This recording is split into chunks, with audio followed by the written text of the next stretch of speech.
Hey, hey, hey! Before you skip this, stay right here. Because in the next few minutes, you are going to learn how to talk about your favorite food in real, simple English. Not textbook English, not boring English, real English. The kind people actually use every single day. And we promise, by the end of this episode, you will feel more confident talking about food, taste, memories, and so much more in simple, easy words. I'm Emma. And I'm James, and welcome to Mr. English Podcast, your favorite place to learn real English through real conversations. If this is your first time here, hello! We are so happy you found us. And if you're coming back, welcome home, friend. Today's topic is one of our absolute favorites. We are talking about food, favorite food, comfort food, memories connected to food, and how to describe all of it in simple English. And James, I have to say, I feel like this topic was made for us specifically. Emma, every food topic is made for me specifically. That is so true. I don't think I have ever seen you say no to food. I have said no to food exactly 0 times in my life. I am proud of that record. 0 times. Okay. Before we get into everything, we want to ask you one small favor. If you enjoy this podcast, please subscribe to Mr. English Podcast and share it with one friend who is also learning English. Just one friend. That one share means the world to us. It helps more people find us, and it helps more people learn real English for free. Yes, please share Mr. English Podcast. Okay, now, food. Let's go. Let's go. Emma, let me start with a very important question. Are you hungry right now? James, I had breakfast like 2 hours ago, and somehow, yes, I am already thinking about lunch. That is the correct answer, the correct human answer. Is that normal? Absolutely normal. I think about food approximately every 20 minutes. Every 20 minutes? Maybe every 15 on a slow day. Okay, so you are definitely the right person to talk about food. I am very qualified. I have years of experience eating things. That is the best qualification I have ever heard. Years of experience eating things. Thank you. I worked hard for it. Okay, so James, let's make this easy and simple for our listeners. Let's just talk, like two people who love food and love English. And our listeners, they can follow along, pick up new words, new sentences, new ways to express themselves. Perfect. And listeners, you do not need to understand every single word. Just follow the big ideas. Enjoy the conversation. And when you hear a sentence you like, pause, repeat it. Make it yours. Exactly. Learning English is not about perfection. It is about practice. And food is the perfect topic to practice with because everyone has something to say about food. Even the quietest person in the room will speak when you ask about their favorite meal. That is so true. Food opens people up. It really does. Okay, Emma, here is my first question, and I want a real answer. What is your absolute favorite food? Okay, my honest answer? Grilled cheese sandwich. A grilled cheese sandwich? That's your number one? Yes, and before you judge me... I'm not judging, I'm just surprised. Of all the foods in the world. James, listen. A grilled cheese sandwich sounds simple. It sounds basic, but when it's done right, the bread is golden and a little crispy on the outside. The cheese is melted and warm and soft on the inside. The butter makes everything smell incredible. And you take that first bite, and everything just feels okay. Okay, I understand now. You did not describe a sandwich, you described an experience. Exactly. That's what I'm saying. Food is an experience. It's not just something you eat, it's something you feel. I completely agree with that, and I love how you described it. The bread is golden, the cheese is melted, the butter makes everything smell incredible. Those are beautiful food words. Simple words, but they paint a picture. Exactly. And that's what we want our listeners to do. Not just say, I like this food, but describe it. Tell people how it looks, how it smells, how it tastes, how it feels when you eat it. Because that's real conversation. That's how people actually talk about food. So, James, what about you? What's your favorite food? Tacos. Oh, classic. Not just any tacos, though. Street tacos. The kind you get from a small taco stand where the tortillas are fresh and warm and they put everything on top. Meat, onions, cilantro, a little lime juice squeezed on top. Oh, that sounds amazing. And the smell, Emma. The smell of fresh tortillas on a hot pan is one of the best smells in the entire world. I will argue with anyone about this. You would argue about taco smells. Very seriously, with full confidence. Okay, so we have grilled cheese and street tacos. Two very different foods, but both are comfort foods, right? Yes, and that's an important word. Comfort food. Comfort food means food that makes you feel good. Food that feels warm and familiar, like a hug from someone you love, but in food form. Oh, I love that. A hug in food form. That's exactly what comfort food is. And everyone has a different comfort food. For some people, it's soup. For some people, it's rice. For some people, it's a specific dish that their mom or grandma used to make. Yes, and that's the beautiful thing about food. It's deeply personal. What's comfort food for me might be completely different from what's comfort food for you. And neither is wrong. Neither is wrong. Food is personal, food is emotional, and food is a great way to learn about someone. When someone tells you their favorite food, you learn something about their childhood, their family, their culture. It's a window into who they are. That's so beautifully said, James. Thank you. I have my moments. You really do. Okay, Emma, let's talk about food memories, because I think this is something every single person can relate to. Food is connected to memory in a very powerful way. Oh, yes, absolutely. A smell or a taste can take you back to a moment in your past instantly, like immediately. Yes, and scientists actually say that smell is the sense most connected to memory. So when you smell something, it can bring back a memory faster than anything else. Wow, so food is basically a time machine. Food is literally a time machine. I like that very much. I have a food memory I want to share. Is that okay? Please, I want to hear it. Okay, so when I was little, maybe 7 or 8 years old, every Sunday my family would have a big breakfast together. And my dad would make pancakes. Not fancy pancakes, simple pancakes. But he would always make them in different shapes, like a star or a heart, or sometimes he would try to make an animal and it would look very strange. What kind of animal? He tried to make a bunny once. It looked more like a potato with ears. A potato with ears. Your dad sounds wonderful. He is. And the thing is, those pancakes were not the most delicious thing in the world. They were just regular pancakes. But every time I smell pancakes now, I think of Sunday mornings. I think of my whole family sitting around the table. I think of my dad laughing because his bunny pancake looked so bad. Ah, that is such a sweet memory. And it shows exactly what we are talking about. The food itself was simple, but the memory connected to it is rich and warm and full of love. Exactly. And I think that is why certain foods feel so special. It's not always about the taste. It's about what that taste is connected to. I have a similar memory. When I was growing up, my grandma used to make chicken soup from scratch. And I mean from scratch, like she would start very early in the morning. And by afternoon, the whole house smelled like that soup. Oh, that sounds incredible. And here's the thing. I do not actually know the recipe. I never learned it. I wish I had asked her to teach me. But I remember the smell. I remember sitting at her table. I remember how the soup tasted on a cold winter day when you were not feeling well, and she would bring you a bowl and somehow you felt better immediately. Oh, that is beautiful, James. Food has that power. It's healing in a way. It really is. Chicken soup especially. There's a reason people say chicken soup is good when you're sick. It's warm, it's gentle, it's easy on your stomach, and it feels like someone is taking care of you.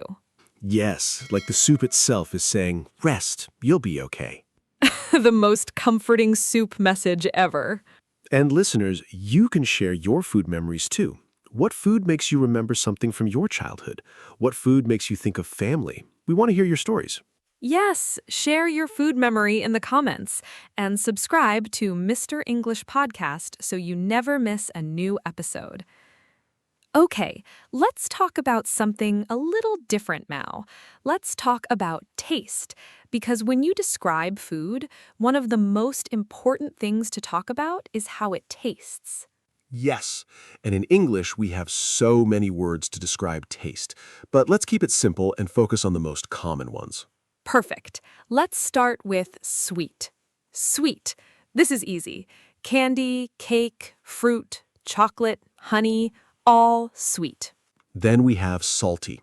Salty means it has a lot of salt, like chips, pretzels, popcorn with butter and salt, French fries. Then there's spicy. Spicy means it has a hot, burning feeling in your mouth, like hot sauce, chili peppers, some curries. When you eat something spicy, your mouth feels like it's on fire.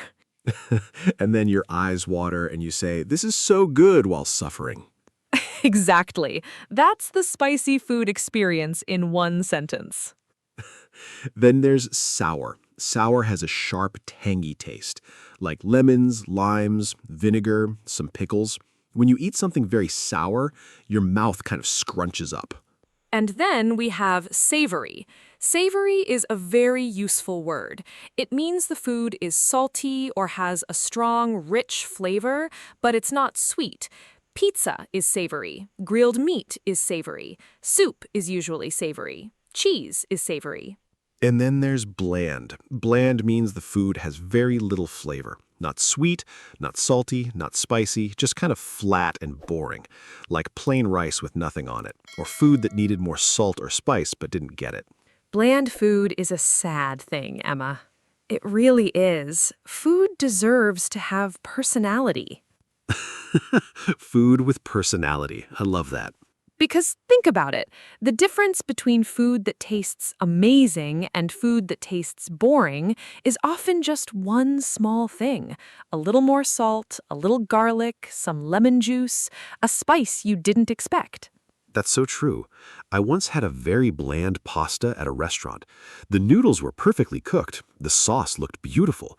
But one bite and I thought, something is missing here. It needed salt. It needed something.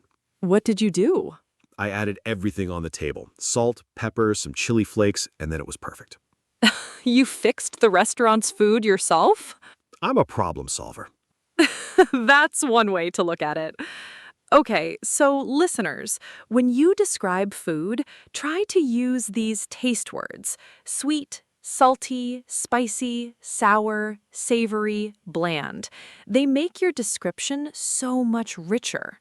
Instead of just saying it's good, you can say it's sweet and a little sour, or it's savory and spicy. That tells people so much more about the food. Let's talk about texture now, because texture is also a very important part of food. Texture means how the food feels in your mouth. Yes, some food is soft, some food is crispy, some food is chewy, some food is creamy. All of these are textures. Soft means easy to bite and chew, like bread, mashed potatoes, cooked vegetables, ripe banana. Crispy or crunchy, this means the food makes a sound when you bite it. It's firm and breaks easily, like chips, fried chicken skin, toast, apple. I love crispy food. That sound when you bite into something crispy, it's very satisfying. Very satisfying. Like your brain says, yes, good choice. Exactly. Then there's chewy. Chewy means the food takes a little more time to chew, like some bread, gummy candy, steak sometimes, dried fruit. And creamy. Creamy means smooth, soft, almost like a liquid but thicker, like a good soup, mashed potatoes with butter, ice cream, yogurt, a thick pasta sauce.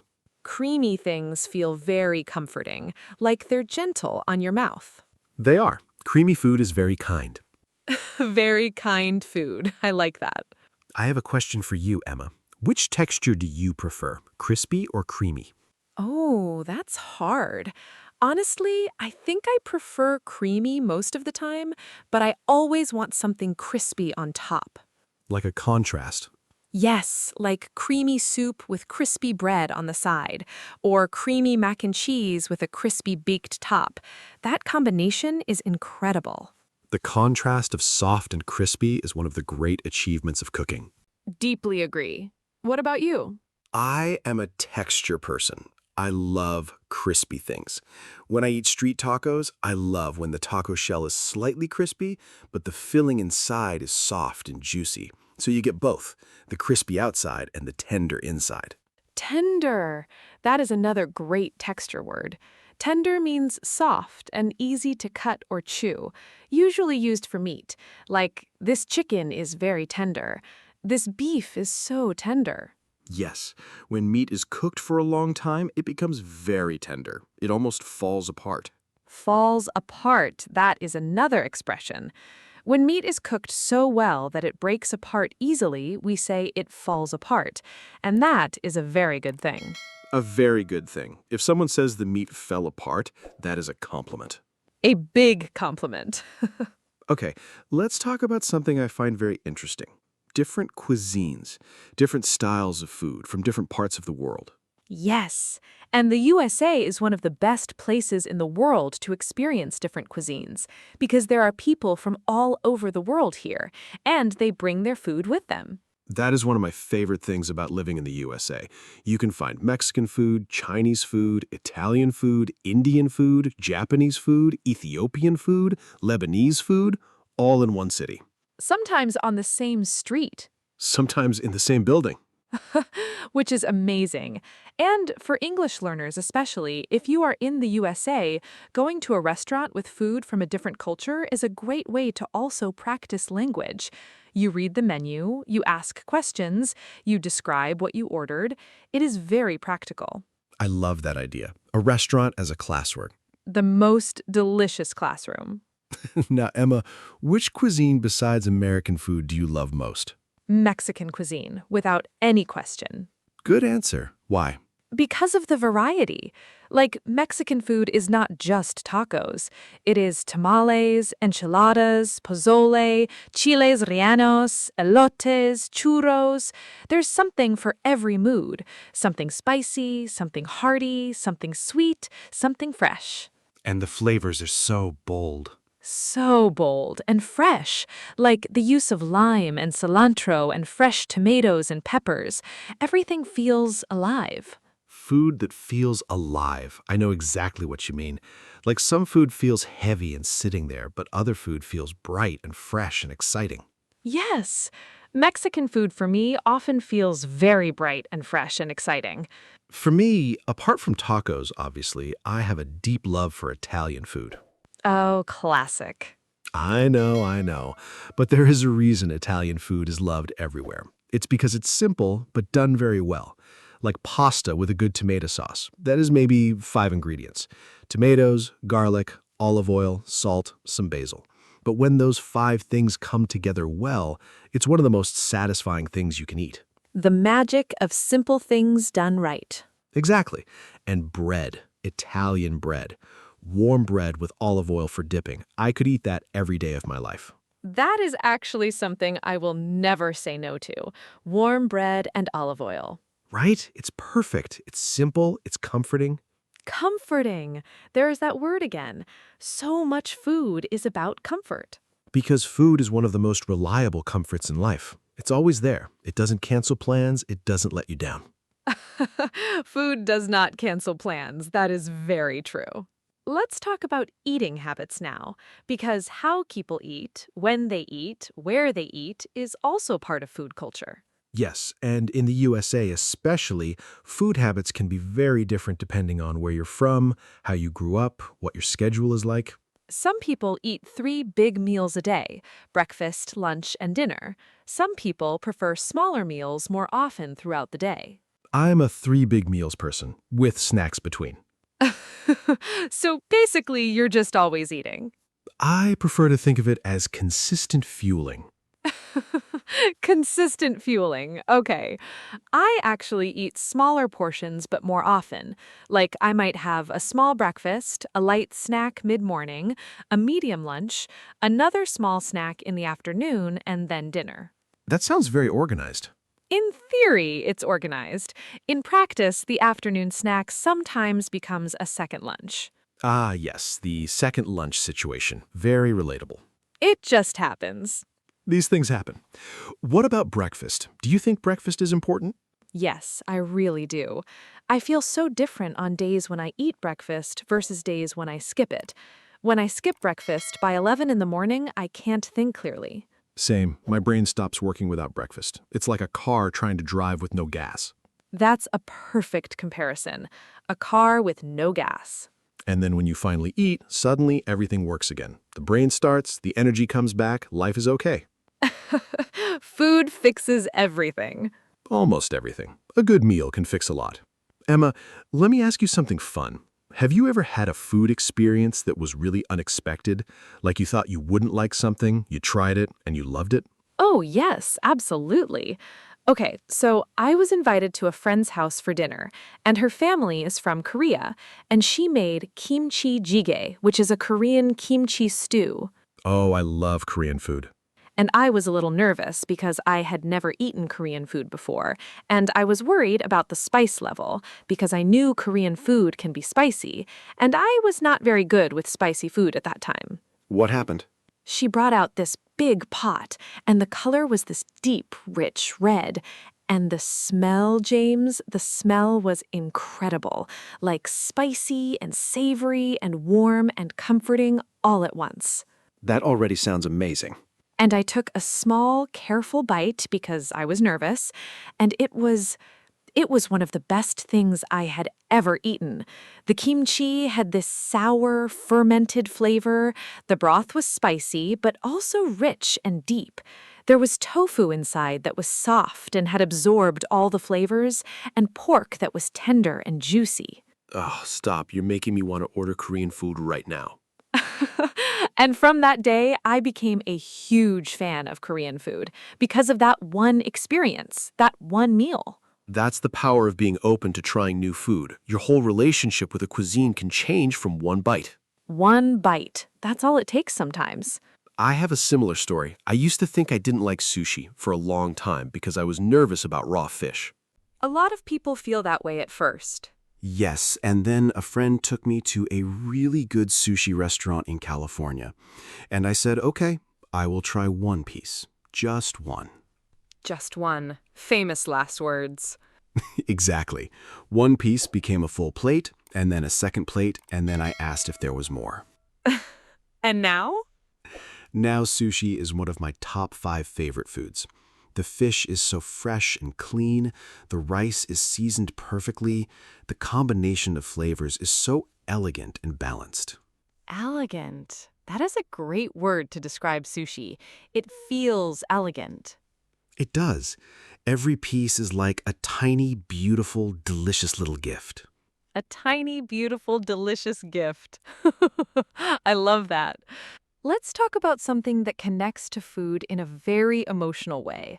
Family meals. Oh yes, this is a big one. Because I think for a lot of people, some of their strongest food memories are connected to family meals. Sitting around a table together, sharing food, talking, laughing.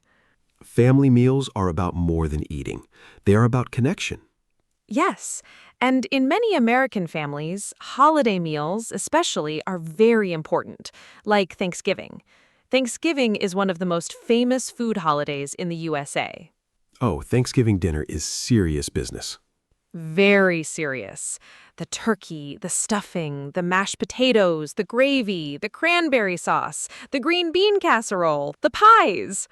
The pies, Emma. We must talk about the pies. Okay, the pies.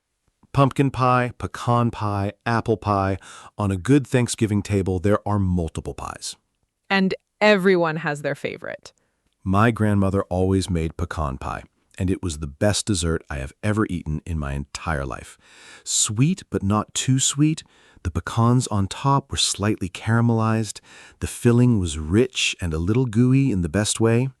Gooey, another great texture word. Gooey means soft and slightly sticky in a pleasant way, like warm caramel or the inside of a warm brownie. Yes, gooey is a wonderful word for desserts. And I love how food at family gatherings becomes part of the tradition. Like people expect certain dishes, and if a dish is missing, everyone notices. Oh yes, there would be questions. Where's Grandma's pecan pie? Where's Aunt Mary's mac and cheese? These dishes become part of the holiday identity. The food becomes part of who you are as a family. Exactly. And I think that is why homemade food feels so special. Even if it is not perfect, even if the recipe is simple, it has love in it. Love is an ingredient. The most important one. Okay, I want to do something now that will really help our listeners. Let's practice describing food out loud together. Oh, I love this. Let's do it. So we are going to take a food and we are going to describe it in simple English using taste words, texture words, smell words. And listeners, you can do this too. Pick your favorite food and try to describe it. Practice out loud. Say the words. Use your voice. That's how speaking gets better. Okay, James, you go first. Pick a food and describe it. All right, I'm going to describe a fresh slice of pepperoni pizza. Ooh, good choice. Okay, so imagine a slice of pizza fresh from the oven. The crust is golden brown on the edges and slightly crispy when you pick it up, but the inside of the crust is soft and a little chewy. The tomato sauce is spread underneath. It's slightly tangy and savory. Then on top, the cheese is melted completely. It is stretchy and creamy, and the pepperoni pieces are on top. They're a little crispy on the edges, and they have this rich, slightly spicy, salty flavor. The whole slice smells like warm bread and melted cheese and something just a little smoky from the pepperoni. James, that was beautiful. I am genuinely hungry right now. Thank you. I feel the same way describing it. Okay, my turn. I'm going to describe a bowl of chicken noodle soup. Yes, let's hear it. Okay, so imagine a big warm bowl of chicken noodle soup. The broth is clear and golden. It smells like cooked chicken and a little bit like herbs, like parsley or thyme. The smell alone makes you feel warm and safe. Inside the bowl, there are soft, tender pieces of chicken and noodles that are cooked just right, not too hard, not too soft, and little pieces of carrot and celery floating around. The taste is savory and gentle, not too salty, not spicy at all, just warm, comforting, and smooth. Every spoonful feels like someone is taking care of you. Oh, that was honestly very beautiful. And also, I kind of want soup now. We are both going to eat immediately after this episode. Immediately. Listeners, now you try. Pick your favorite food, describe the color, the smell, the taste, the texture, how it makes you feel. Use the words from today and share your description in the comments. We want to read it. Before we wrap up, let's talk about how to talk about food when you do not like something. Because this is also important, especially when someone offers you food they made themselves. Yes, this is a delicate situation. Very delicate.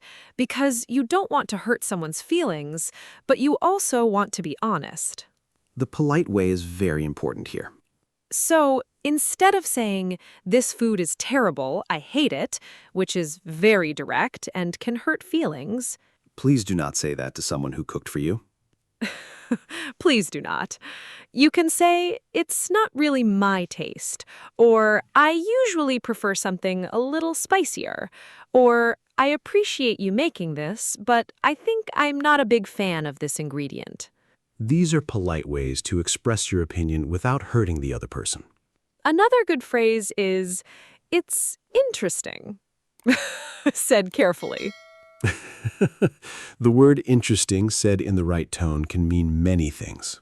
It's a very flexible word. Very diplomatic.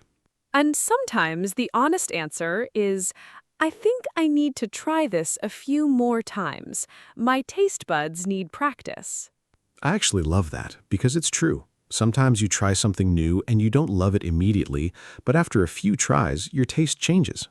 Yes, I didn't like olives the first time I tried them, at all. I thought they were too strong and bitter. And now? Now, I will put olives on almost anything. My taste changed. That happens so often, especially with things like coffee, olives, certain cheeses, sushi, things that have a strong or unusual flavor. The first experience is strange, but then you grow to love it. Your taste buds grow with you. Your taste buds grow with you. I like that. Let's talk briefly about drinks with food, because a drink can completely change a meal. Oh, that is so true. Like pizza with soda is a classic combination. The cold, fizzy drink cuts through the rich cheese and sauce. Or tea with a biscuit or a small cookie. Very classic in many parts of the world. Or a cold glass of milk with a warm, fresh baked cookie. There is something very perfect about that combination. The temperature contrast again. Cold drink, warm food. That contrast is magical. What do you usually drink with your meals? With tacos, limeade. Cold limeade, or water with lime in it. The sourness of the lime goes so well with the spice and the savory taco flavors. That sounds refreshing. Very refreshing. What about you? With my grilled cheese, I love tomato soup, which is technically food, not a drink. The classic grilled cheese and tomato soup combination. The classic. You dip the sandwich in the soup a little. The soup is warm and slightly tangy. The sandwich is crispy and buttery. Together they are perfect.